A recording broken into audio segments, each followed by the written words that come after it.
My name is Adam Anchievsky, and I'm the founder and CEO of OpenTheBooks.com. And you know our mission at OpenTheBooks.com. Simply summarized, it's every dime online in real time. And last year, our auditors, to that end, filed 40,500 Freedom of Information Act requests. It was the most in American history. And we successfully captured $6 trillion worth of federal, state, and local spending. We do this so you can follow the money, so together we can hold the political class accountable for tax and spend decisions. And today we are going to unpack the waste, fraud, corruption, and taxpayer abuse as proposed by House Democrats in the massive $3.5 trillion omnibus human infrastructure reconciliation bill that's sitting there. Now, before we do that, we've got breaking news, and it's a piece that we covered on Dr. Anthony Fauci up at Forbes this week. And I want to introduce my co-host on that breaking news. Her name is Tamara Colbert. Hi, Adam. Okay, so our breaking news is barely 24 hours old. Explain what this is and how it's related to Fauci's big pay hike. So we got a document on a Freedom of Information Act request from the National Institutes of Health. We filed this request nearly 9 months ago in January of this year. We simply asked for Dr. Anthony Fauci's contract, his job description, his financial disclosures, and his conflict of interest documents. Now, we've been waiting 9 months for most of that production, but what they did produce was a memo, which was very interesting. And it sheds light on why Dr. Anthony Fauci is the number one most highly compensated federal employee. Fauci out-earns the President of the United States. He out-earns four-star generals in the military. He out-earns all roughly 4.3 million federal employees. And Tamara, many people have asked why. How can a scientist that nobody really knew about ahead of the pandemic, that works for a sub-agency of the National Institutes of Health, which is a sub-agency of Health and Human Services, how can this guy out-earn everybody, including his bosses? And the memo sheds light on that. Back in 2004, Anthony Fauci got a permanent pay adjustment for his work on biodefense and bioterrorism. That's unbelievable. That's almost 16 years ago, 17 years ago. So there's breaking news today as a result of this investigation by Open the Books that broke yesterday. What's today's breaking news? So today's breaking news, contrary to what appears like his testimony in front of Congress, specifically with U.S. Senator Rand Paul, Fauci denied funding any gain of function experiments. This is when you soup up a virus in a lab and you play war games then against that virus to try to cure the pandemic in your lab that you've just created. It's very dangerous stuff. This was paused under Obama. The pause was continued under Trump. Fauci circumvented two presidents on that. Today, the breaking news is the National Institutes of Health. They actually released a letter admitting that one of their grantees did gain of function experiments, supposedly unbeknownst to the agency, but with the Wuhan lab in China. So look, Fauci's critics have called him on the carpet for creating a portfolio of potential pandemic pathogens. He denied all this. But it looks like at least one of those grantees, now the agency is forced to admit they actually did that. And this is to the credit of Open the Books auditors who are relentless. And thank you to all of those viewers out there and everyone that supports Open the Books work. This is how we hold the political class accountable. Now, we're going to have a lot more detail on this next week in our show. We want to get back to the $3.5 trillion reconciliation bill. So, Adam, any big ticket items that you want taxpayers to know about in that $3.5 trillion bill? Yes. So it's a target-rich environment. I think, as an organization, we're able to walk and chew gum. So we can hold Anthony Fauci accountable, and we can also shine a white-hot spotlight on this massive $3.5 trillion human infrastructure bill. So let's just start with some big items, some big ticket items in that. Like, how about $1 trillion Critics call this the extension of the universal basic income.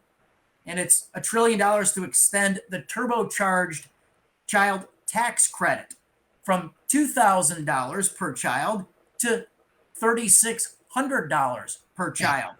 Let's take a $500 billion line item in that infrastructure bill. $500 billion over 10 years to give away 12 weeks of paid time off to workers to care for new children or an ailing relative. And here's some more detail: by blood or affinity. Now, Tamara, I like people. I have an affinity for people, but I don't need to get paid for 12 weeks to take care of the people I like. No, let's be clear. I don't want to pay you to take 12 weeks to take care of somebody you like. Exactly. Can you believe that? By blood or affinity. It's unbelievable. Whatever that means. All right. Here's $100 billion line item. Free community college. I mean, come on. $200 line item. Free universal pre-care for kids 3 to 5. Okay. Here's a $250 billion line item. $250 billion the Democrats want to give health care to all families, including the wealthy, to keep the cost of childcare at or below 7% of their income. So, I mean, this thing's loaded up with massive items. Adam, this is just outrageous when you look at not only the debt ceiling craziness, but we are $30 trillion in debt. We're only talking about the human side. What about green energy? You haven't mentioned anything about green energy and all those examples. Yeah, and climate. Okay, so here's one that just really rankles me. $3.5 billion. I mean, this is a tremendous amount of money for a climate corps. Okay. What's a climate corps? So it's a civilian climate corps. I mean, they're going to pay people at public land agencies to advance a green agenda. And that's on top. That $3.5 billion for the civilian climate corps is on top of $4.5 billion for the same purpose at the Department of Agriculture. No one's going to want to own land in this country. They're going to be measuring the puddles on your property. They're going to be measuring the puddles on your farm ground. I mean, this is insane. They want to throw $8 billion at these civilian climate corps. Well, and let's be clear, that's almost a direct infringement on our constitutional right of private property. Seriously, across the board. There's $1 billion to install and upgrade biofuel infrastructure like at gas stations across the country. There's $34 billion to subsidize green energy special interests and advance radical elements of the Green New Deal. There's a new $1,500 per ton tax on natural gas, so your home heating bills will go up. There's a $22 billion green energy tax credit and $42 billion in subsidies for the rich through green energy tax credits for electric vehicles. I mean, Elon Musk has got to be licking his chops from Texas, of all places, with $250 billion worth of subsidies for green energy vehicles. I mean, Adam, okay, I'm just a public relations professional, but this really sounds like this bill is going to end up punishing the American taxpayer and small business. How is this going to work? So there's a lot in here to punish small business. As frequent viewers of the Waste of the Week podcast right here can attest to, our team at openthebooks.com, we unearthed on page 168 their draconian OSHA fines on small business. In this reconciliation bill, Democrats want to hike the OSHA levied fines by tenfold up to $700,000. They want this so they can enforce Biden's vaccine mandate on employers that have more than 100 employees at their companies. So that's in the bill. Here's some more things that are in there. $3.6 billion on getting ex-cons jobs. There's $80 billion on public housing improvements. There's $4.5 billion on a new grant program. And this is bad news. It injects the federal government into state and local zoning.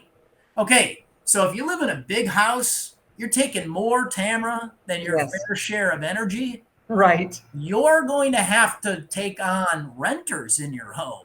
I mean, this is where all this stuff's going. That's not specifically in the bill, but that's where all this stuff's going. As soon as you let the federal government into local and state zoning laws, Katie barred the door. Yeah, forget it. I mean, the whole point of the suburbs is you're moving out of the city to get away from all the craziness and the crime and the corruption, right? You're just moving out to a little bit of a quieter existence. No, you don't deserve that, Tamara. I know, Adam, it's really crazy. And I know that we've got folks online right now that are going nuts for all of this. So what can we do? How can we direct folks? What do we need them to do right now, those that are watching? So first off, our auditors read this bill, but we need to have Congress codify a rule that they have to read this stuff before they vote on it. Right. And so we have a petition on our website at openthebooks.com. It's called Read the Bill, simply to urge Congress to take a 72-hour timeout after the final version of a bill to simply read it before they vote on it. And Tamara, I don't think we have a representative republic if our representatives don't have time to read the bill. So just go to openthebooks.com, click on the petition tab across the top of the website, and sign our petition. Let's hold Congress accountable at a very basic level. Let's have them make sure that they read the bills. Thanks, Adam. Everybody, thank you for watching. You have got to be here next Thursday, 4:30 Central, 5:30 Eastern, because we are going to dive into the Fauci investigation. It is going to be must-see TV if there ever was one. And please share this link if you can on your social media sites. We really appreciate it. We love investigating our elected officials. We get joy out of it, and we love sharing that with you. Openthebooks.com. We'll see you guys next week. Thanks so much for watching.